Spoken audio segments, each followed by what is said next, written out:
So you are very into your wonderful recipes, creating, trying new things, trying new flavors, but also there's a huge element of sustainability within that. hmm What makes a recipe sustainable? Well, there's a few different things that can make a recipe sustainable. I think, first of all, sustainability is so personal to everybody. It's all about what you are able to do and what you can sustain. And then also, I like to focus on the seasonality of a recipe because eating seasonally is the most sustainable way to eat. So I think there are other creators that maybe focus more on food waste, and obviously I'm conscious of that myself. But for me, my whole passion is seasonality and how seasonality makes food more sustainable. So when you say seasonal veg, you hmm know, you're from the UK, I'm from the UK. We're Yeah. not known for our veg output compared to, perhaps other places in Europe. How hmm does that work? Can you talk me through seasonal veg? And actually, as we go into autumn, as we go into November, what can someone eat in November in the UK? So there's actually lots and lots of producers in the UK. At the moment, for example, we have quite a big squash and pumpkin output, and squashes and pumpkins are just a type of squash, but squashes in general are really, really good at the moment. I mean, you can go and pick your own pumpkins and everything, which is like kind of a gimmick, but we also do have quite a big production of them in the UK, and they are so good right now. Butternut squashes in particular, they last for so long if you store them somewhere dry, and you can buy them in season when they're at their best, and then you can keep them for a few months or so. In the UK, and actually most other countries now, you can basically get anything at any time, which isn't necessarily always a good thing. The fruit and the veg starts to taste not quite as good. I mean, everyone probably knows that if you buy a strawberry right now or in December, it's not going to taste like much. But if you buy it in the summer, you get the British beautiful strawberries that are locally grown. They don't have to be flown in from too far, and they have such a better flavour. And that works with all types of fruit and vegetables, no matter what it is. So in October and December, oh, so sorry, October and November, we've got the end of our kind of veg. So that's things like aubergines, broccolis, fennels, the lettuces, things like peas are very much on their way out, peppers on their way out. But in October, you can kind of get away with them still being slightly in season. But then you get things coming in like the squashes, different types of cabbages, got lovely root veg like potatoes, parsnips, Swedes, um, wild mushrooms. If you're into your foraging, they're really, really good right now. Celeriac, I mean, beetroot. There's, but we are starting to go into more root vegetables, what we would think of more comforting vegetables, think stews, gratins, bakes, that kind of thing. Well, I think you've definitely proved the point of there are in fact a lot of Yeah. veg is available, and it's quite interesting because at this point people kind of cozy up. The clocks have obviously just gone back, so it feels like it's getting dark very early in the day, and hmm people want to be a bit warmer. And then you have obviously these vegetables which work super well in all of these recipes, which are kind of the cozy hmm soups or whatever that sort of thing.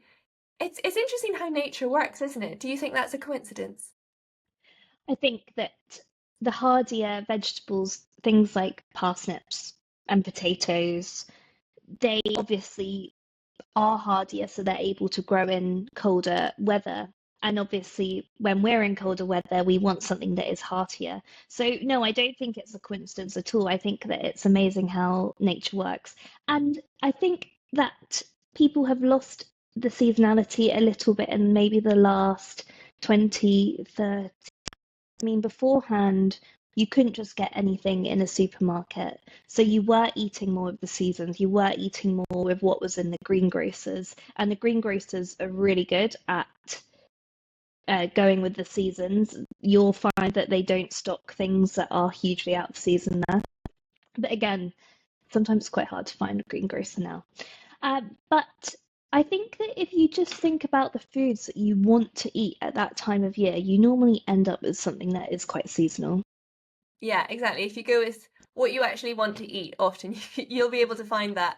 But I think a lot of people have a bit of a blockage with food because, people are working a lot, people have busy Hmm. lives, people Hmm. think, okay, food is basically fuel. I just Hmm.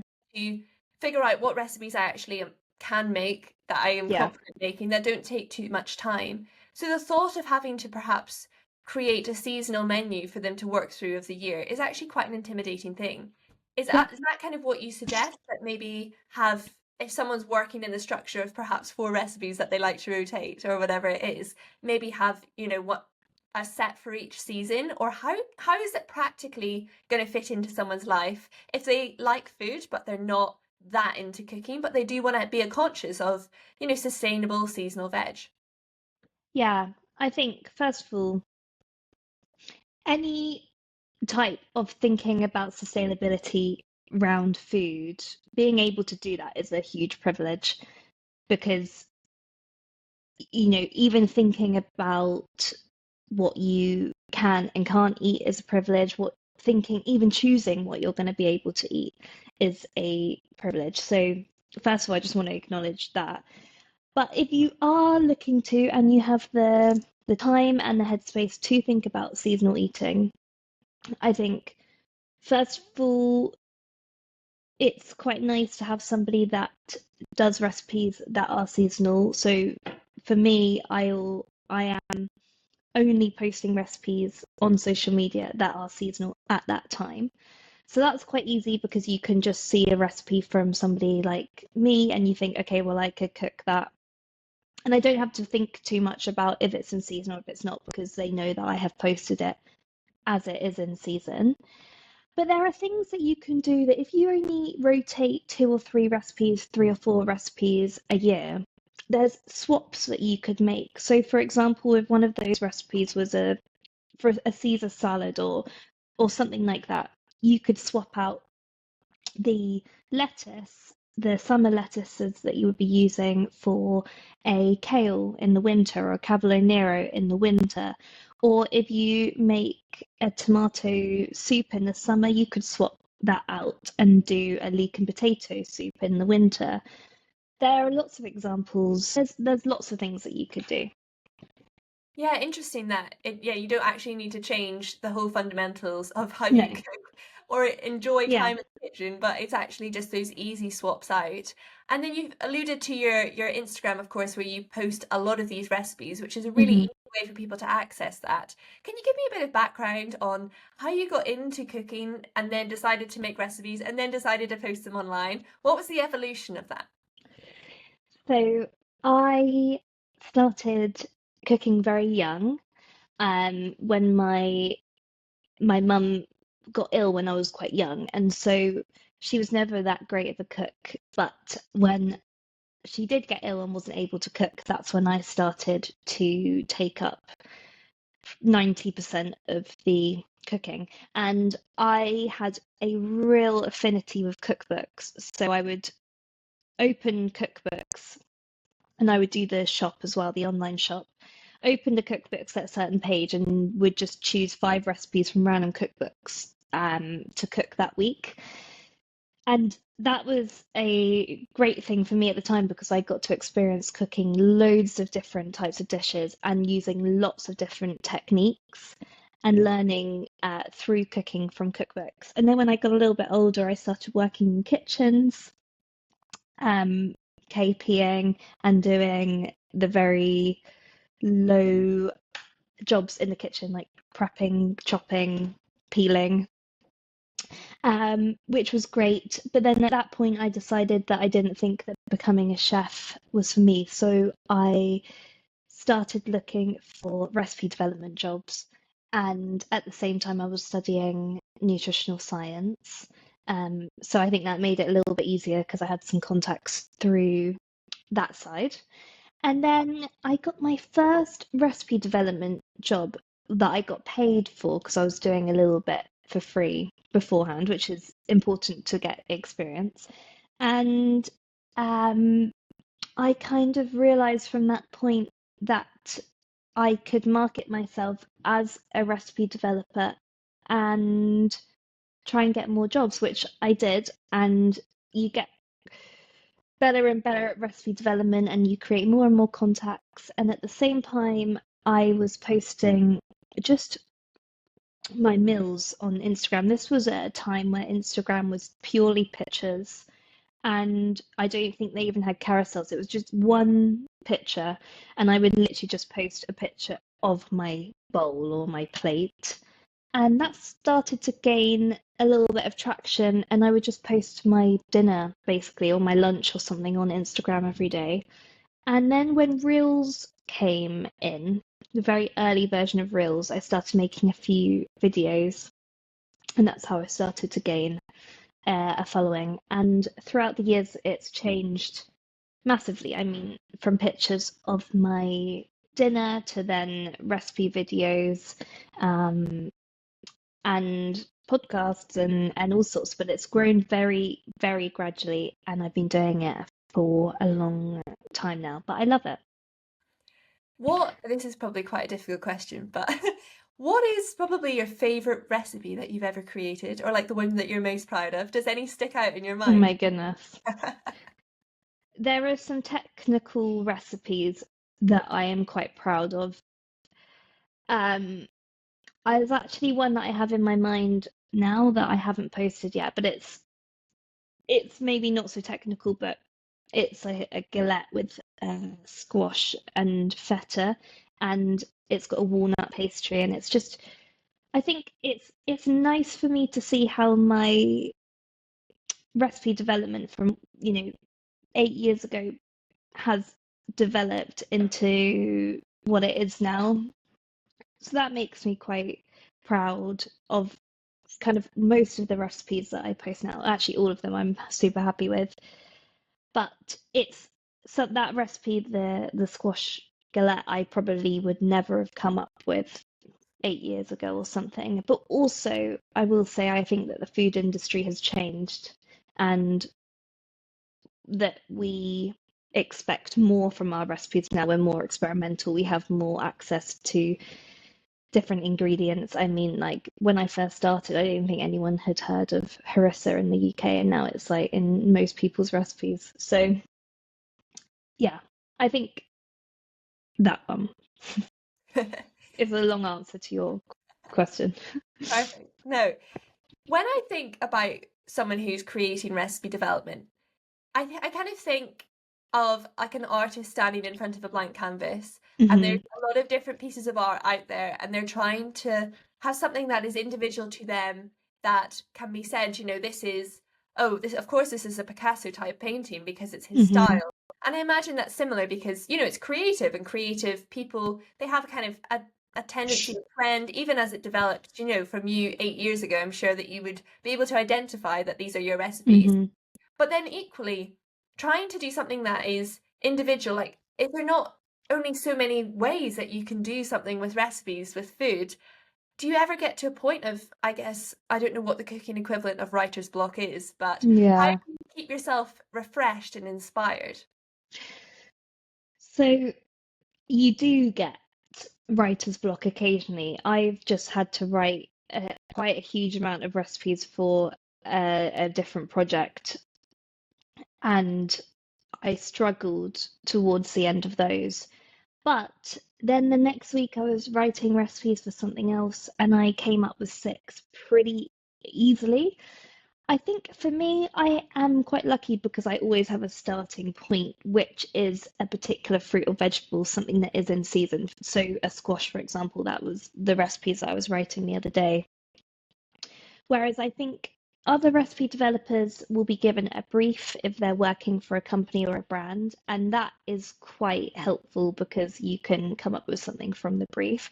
But I do think people that don't have a particular thing that they write recipes for, like for seasonality or something, and say they're just more general, like vegetarian recipes or just comfort recipes in general, or any recipes in general. I do think I wonder how they come up with things. Also, like I think I would struggle with that. But having a starting point definitely helps. And when you're talking about style, that is something that I am very conscious of. I want every recipe that I put out to be able to that I know is my style. So there are things that I always think that aren't very my style, so I will never do. For examples, I don't really work with things like um, stir fries or do many tofu recipes. I think those are very me. I try to make it always the plant, which is the star, and try and give something a little twist always. Um, But I think most recipe developers have their own style. Yeah, yeah. I guess by nature of it as well, and what you actually want to cook. Have you ever been tempted to do more like meat recipes or anything, or have you been very strict on the plants? I'm vegetarian, so no, I haven't ever done meat recipes. I did used to eat meat for a very small amount of time, but I don't even think that I did meat recipes then. But yeah, I've always been very focused on seasonality, so that is my big passion. I love fruit and vegetables. I love working with them. I think it's amazing what you can do with them. So I've always focused on that. And then another part about recipes, and I guess making a good recipe, is how simple it is. Because you can have Hmm a wonderful recipe that looks incredible, but how are people actually going to make it? How are people going to, who are not very skilled in the kitchen, perhaps, or they don't know hmm all of these techniques, or they don't have all the different tools? How do you balance that simplifying cooking element into creating a recipe? I think creating a good recipe, there is an element of a dish being simple, but it's also really about how good your instructions are. I have quite detailed methods because I want everyone to be able to cook it exactly the same as how I have cooked it. And a lot of that does come with experience. An experienced cook who's cooked for many years in the kitchen won't need a method that is as detailed because they know what an onion should look like when it's caramelized, or they know how pastry should feel when it's ready to roll. But a less experienced cook, and most people are less experienced cook because not everyone has the privilege of time, um, need the methods. So I think it's a balance between making a recipe very simple, which I don't always do because I don't think that recipes always have to be super simple. But I think it's simplifying the method so that somebody is able to cook it. Yeah. Yeah. And actually writing down what they're supposed to do. Exactly. It's having the detail. It's Yes. of how to do it. And if you, okay, we'll use the example of, the squash. You're going to start creating a recipe for squash. hmm Out of the vegetable that you're doing, then what do you hmm do? What's your process of creating a recipe, and how long does it take? Wow, goodness. I think a recipe could take me 20 minutes to write. So what I will do, I'll choose the squash, like you say, and then I normally have a look at what I have written before within the squash realm, and I'll try and do something a little bit different to that. So I haven't done a galette with squash before, and I had a galette in my head because I had done one with something else the other day for something else, and I thought, oh, that would be nice for a squash. And then, um, quite honestly, it's just luck whether I can think of something. squash needs something salty to go with it. This is just from experience. I know this. I know that sage goes nicely with it. It's some sort of salty cheese, so it could be goat's cheese or it could be feta. I went for feta. Um, I think, okay, I need something crunchy. So in general, most of the time, I'll try and do something that has a salty element, a sweet element, which would be the squash in this case, a herby element, so I'm going to go for sage. Then it needs a crunchy element. That's always really important in a recipe that you have something that is a crunch. So I went for hazelnuts, and you just kind of know from experience all of these foods go together. And then I will write the recipe. So I will write a pretty good method and all of the ingredients. And some ingredients I put question marks by in terms of grams, but most of the time, just because I've been doing this for a long time, I can work out exactly the grams that I will need for most of the ingredients. Something like pastry, I have written a million times, so I'll just copy one of my pastry recipes over from a different recipe. And then this one I put hazelnuts in, so I will just work out how much flour I need to take out to put how many hazelnuts I need to put in. And then after that, I will test the recipe. So I'll have it on my laptop as I cook it, and I will be going through making edits on the recipe as I am testing it. And when I'm testing it, I make sure that everything is super accurate. So I'll weigh out everything to the gram. I'll make sure everything is timed during the method so that everything is exactly right. And then after that, I will test it again. And normally the second test is I won't need to change anything because I would have done it all on the first test. And then that is basically the complete recipe. Now, it doesn't always work out. I might test something the first time and think this doesn't work, this doesn't taste right, I don't love it, and then I'll scrap it there. Or I might really edit it and then try it again. But most of the time, I'll know from the first test whether I'll scrap it or not. Does that happen often that you have to just say, oh no, this doesn't work? Um, it happens a reasonable amount. I think it's most of the time I think, oh, it's not good enough, or it's not tasty enough, or my idea that I had in my head just on when in reality just doesn't quite gel. Yeah. And where do Yeah. you do your shopping for all of these recipes? Well, I do a lot of shopping, and I do it online. I'll either do it Waitrose or Ocado. I'd love to go to a greengrocer's, but we don't have one near me, so I have to do Ocado. Also, Ocado is quite good because it has everything, all of the specialist foods that you might need, whereas the other supermarkets around in Portsmouth, they are not as great, basically. And going back to the recipes, I enjoy that you said the fundamental parts of a good recipe. Do you know the four different things you need? You know, Yeah. like crunch and things like that. hmm What are some like easy flavors that go together that perhaps people think, okay, I want to cook a bit better, and I, would like to continue making my pasta sauce or whatever it is. hmm But how can they add a bit more flavor and make it a bit more interesting? I think so.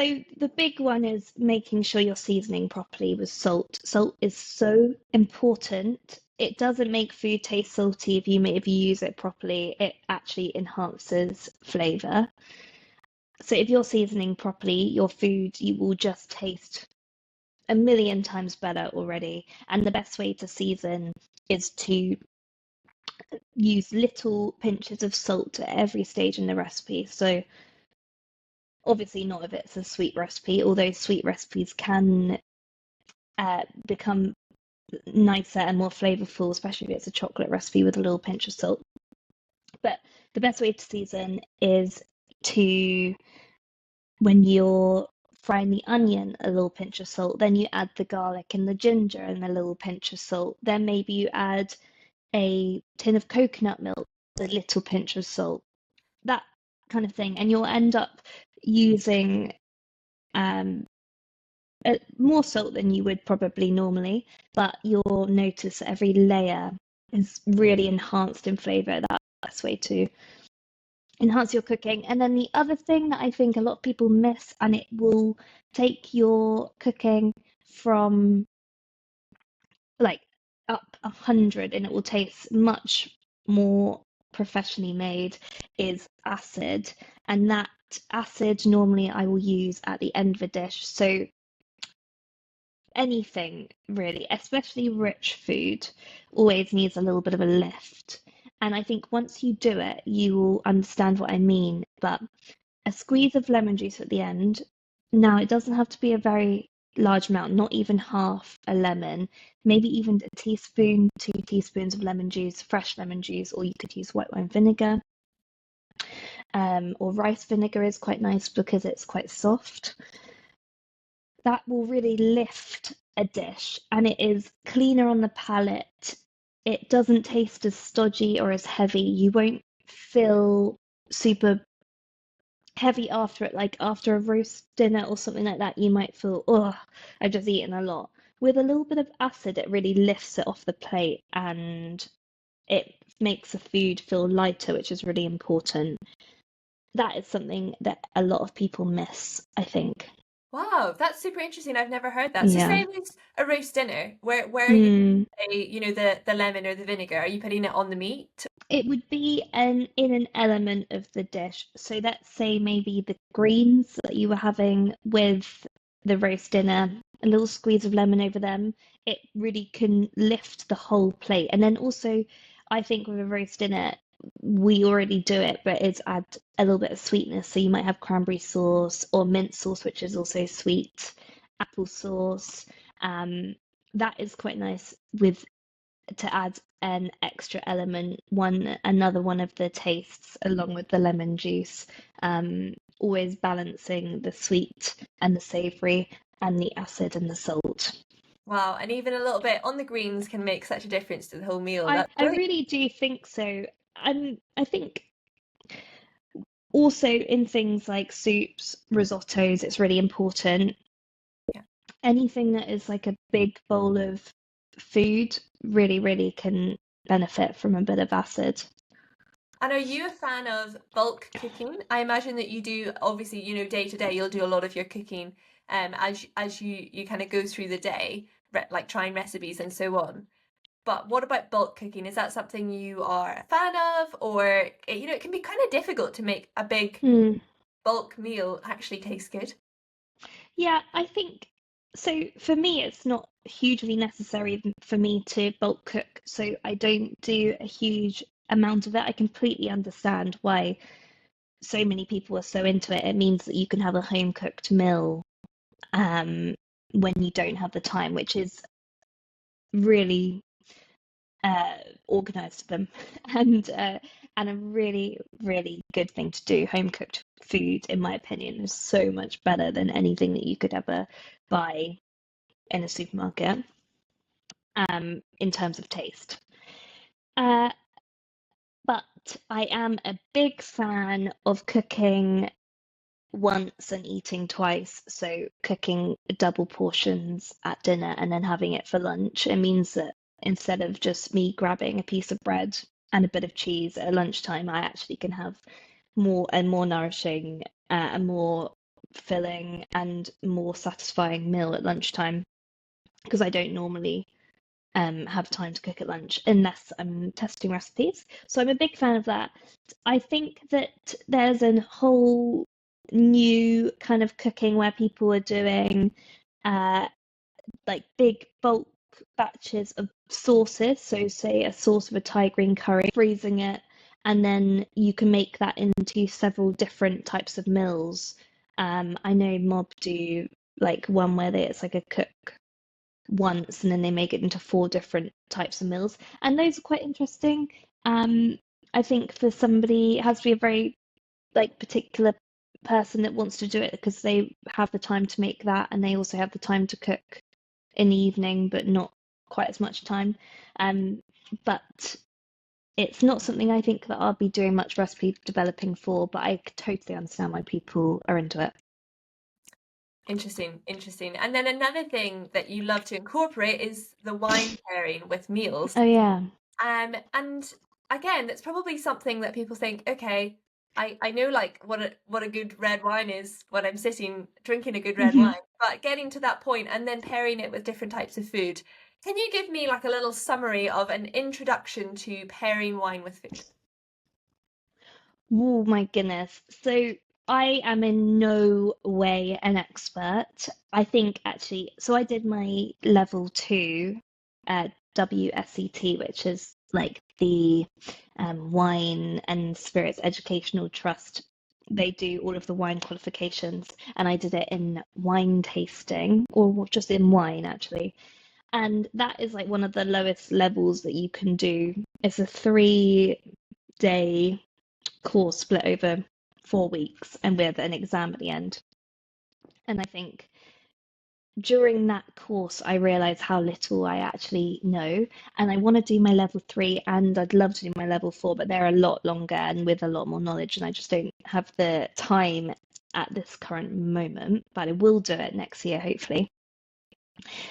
I think pairing food with wine is more simple than you think. And actually, I was talking to my teacher who did the course, and she said basically pairing food with wine is just pairing wine you like with food you like. And I completely agree. If you really want to drink a certain wine with a food that no one, like a professional, would never pair with it, it doesn't matter at all. It's just what you like. But lighter wines in general pair with lighter foods. That doesn't mean that white wine has to pair with the traditional pairing is white wine with fish or chicken or pasta or vegetables. That could be a lighter red wine, something like a Pinot Noir would do really nicely with any food that is light. Um, red wine, heavier red wines will pair traditionally with heavier foods, and that's just because they need a food that can stand up against the strong flavour of the wine. Anything that is fatty or greasy, for example, French fries, pair really nicely with anything that has fizz because the fizz cuts through the grease, cleans the palate, leaves you with a refreshed palate for more greasy food. So the funny one is they always say French fries with champagne. And then the big one I think really does make a difference is any sweet food. If you have a dessert and you have a sip of wine, your wine will taste quite acrid. And that's because sweet food really does need to have a little bit of sweetness in wine. And it doesn't necessarily mean that you have to have dessert wine, but anything that has a slight sweetness, for example, Riesling, there's off dry ones that aren't super sweet, but they have a little bit of sweetness, and that will taste much nicer with something that is sweet. Or you can have, there are like demi-sec sparkling wines, which are semi-sweet, some sparkling wines with dessert. But like I say, it doesn't really, it's not going to make your meal any better or any worse, really, having wines that are amazing to eat with the food. It's just really what you like and what you're into. Yeah, exactly. If you're sitting down thinking this is a really nice glass of wine, I'm having a nice meal Totally. I've made, then you're probably going to be happier than if, you spent a while researching it and whatever, Yeah. and you have this wine, you think, oh, it's not actually that nice, but it's supposed to be. Yeah. And I think also wines that you would have without food and wines that you have with food can change as well. Some wines really need food, something like Barolo, really tannic. It needs something to go with it, even a bowl of crisps. But then there are plenty of wines I would happily eat with or without food, or drink with or without food. And it's just because I really like the wine. Do you think that you are more into your wine because you've like learned more about food and more Hmm. about flavors of food rather than, just like because it's a nice thing to drink or whatever. You're thinking, okay, it's actually like the flavors that you really enjoy. Or where did this interest come from? I'm really, just in general, really interested in food production and also wine production. And wine production is, there's so much to it. I actually became far more interested in wine once I had done my level two, because I think you can just, you appreciate the process of the winemaking so much more. There is so much intricacy to all of it, and it's quite amazing, actually. I mean, I don't want to bore you with all of this, but just because of where the grape is grown in one field can make it taste different to a field that is 100 meters down the road. It's quite incredible. If there's a river nearby, if there's a hill nearby, it's so technical, and that makes me like it more. But I also just can really appreciate, I think because of how difficult it is, when I taste a really good wine, it makes me appreciate it so much more. Um, and you can savor it, and it's like kind of geeky. But I always think, oh my goodness, this is a really nice wine. How much do people spend on a bottle of wine? Because obviously I said to you before we started recording, I was in France and the alcohol is so much cheaper than So in the much cheaper. UK, even for, some of them like the same wine. What should people spend on a bottle of wine? Well, first of all, the alcohol is much more expensive in the UK because we have a much higher alcohol tax. And I really don't think, well, normally, if you're spending a lot of money on a bottle of wine, it probably will be made really nicely. I would try and avoid the really big, dominate the market things like Barefoot, um, the ones I'm talking about. Oh, 19 crimes, things like that, just because they're made on such a huge scale that there isn't as much, um, there is a lot of method and thought that goes into the winemaking process, but they basically need all of the bottles to taste exactly the same, all of the vintages, which means um, each year. So the wine from each year all needs to really taste the same, because they have people that drink this wine and they want to know what they're getting from it. And so there isn't a huge amount of room to play around. Also, because they're made on such massive scales, they're appealing to um, a really big audience, and they need to get the price of the wine way, way, way down. So if you want to not spend a lot of money on a bottle of wine, but you want something that is made really nicely by passionate winemakers and that will have some real interest to it, go for things. Go for wines that are made in countries that aren't known for their winemaking. You can get some really nice Rieslings from Germany, even though they're known for their Rieslings, but it is a less popular wine in the UK. You can get some really nice wines from Romania, Albania, all over the place, and maybe look for those labels because they will sit at a lower price, but because um, they're just not as in demand.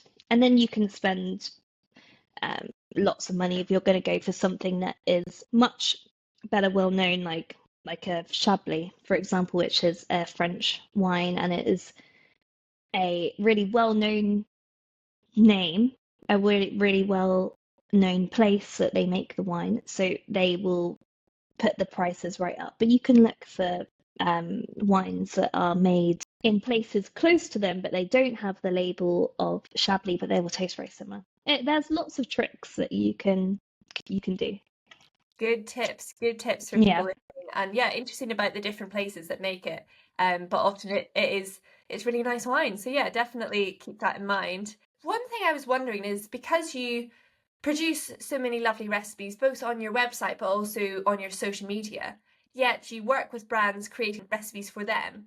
how is that not a conflict of interest? Or, you're effectively giving away recipes that you've created, for free for people who want to go on your website and see that. But how do you kind of balance that making it into a business while giving away content that people, can just use for free and not even follow you if they don't want to? Because, you know, business isn't all about take advertising, advertising. You have to give a certain amount to then be able to ask your audience to watch these brand deals. I do the majority of the recipes on my page. Well, actually, all of the recipes on my page and on my website are free. Even the branded recipes that I do. But because I have built an audience by doing these recipes and giving these recipes for free, and I've built good relationships with the people that follow me, and I, reply to their messages and always reply to their comments, and we have a nice relationship. I feel like then you are able to do branded content because you aren't doing it just constantly. It's not just like an ad that's coming down your feed constantly and you can't get away from it. I'm doing 90% free content, and then hopefully my followers understand that the way I'm able to do that free content is by doing branded content. And most of them do understand that. Most people on Instagram understand how content creation works. It's just finding a balance, basically. Yeah, definitely the balance, and also not losing the authenticity of what people follow you for and what obviously Hmm. you started doing and actually enjoy doing. If you just Yeah, start suddenly doing all of these branded recipes rather than actually thinking, what do you want to create, then you kind of lose who you are and that kind of natural element of it, which then yeah, will make your content less authentic, probably yeah, you less happy, and it'll just not really result in the same situation. yeah. I think also that is about only doing brand deals that you actually feel align with you and turning down the ones that you just would never use yourself. So I will only do brand deals that I actually like the product or would use the product myself. And actually, we approach brands that I have asked to approach me and my team. So they are brands that I actually want to work with. That's why I've approached them. And that is a really good way to do it because then you're authentic in your brand deals. And I try not to change my content too much when it's a brand deal or when it's not. It's just still a recipe, but I have introduced that product or built the recipe around the product. And that's quite a nice way to do brand deals. Someone who's listening to this, what would be the key takeaways that you would like them to kind of go away with? They want to make some changes to their diet, how they prepare their food. Where's a good Hmm. place to start? Well, I think if you're trying to look and get into seasonal eating a little bit more, the first place to start is actually knowing what's in season. So there's a website called Eat the Seasons, I think .co.uk or .com, and you could literally just print out month by month what is in season. And then I always say that it's quite good to take shopping with you, and just take that month's what's in season, take it shopping, and then you can be a little bit more aware as you're walking around the shop of what would be really good. I think the other way to know what's in season is what's on offer. Most of the time, what the supermarkets have on offer is what they have an abundance of, and that tends to be what is in season right now. That's why they can offer it at a lower price. So that's one way of doing it without really doing any research at all. I think I always say just season your food properly. It just tastes so much better. So make sure you're using salt and make sure it's good salt. Some salt, like table salt, can have a little bit of a metallic taste, I find sometimes. So I always use Maldon salt. That's just my preference. But there's really good sea salt, I think, called Cornish sea salt. The reason I like Maldon salt is because you can crush it between your fingers, which sounds ridiculous, but it makes it easier when you are seasoning. And I think that's all I can think of. Yeah, look for brands of wines that you haven't heard of before. Look for producers. Places like Aldi and Lidl's have deals with really small producers, and that's how they can offer their wine at such a low price. Um, and they have some really good stuff in there. And Yeah. I also loved how you said to season at each stage of cooking, not just Yes. do everything and then season at the end and let it kind of sit or whatever. You shouldn't have to use the salt and pepper shakers on the table. Putting salt on top of the food makes the food taste salty. If you have seasoned at each layer or just as you're cooking, it will just enhance the flavor, and you won't need to use those that salt shaker on the table. Wonderful. And if people Mhm. want to follow you online, see your recipes, keep up to date with what you're doing, where should they go?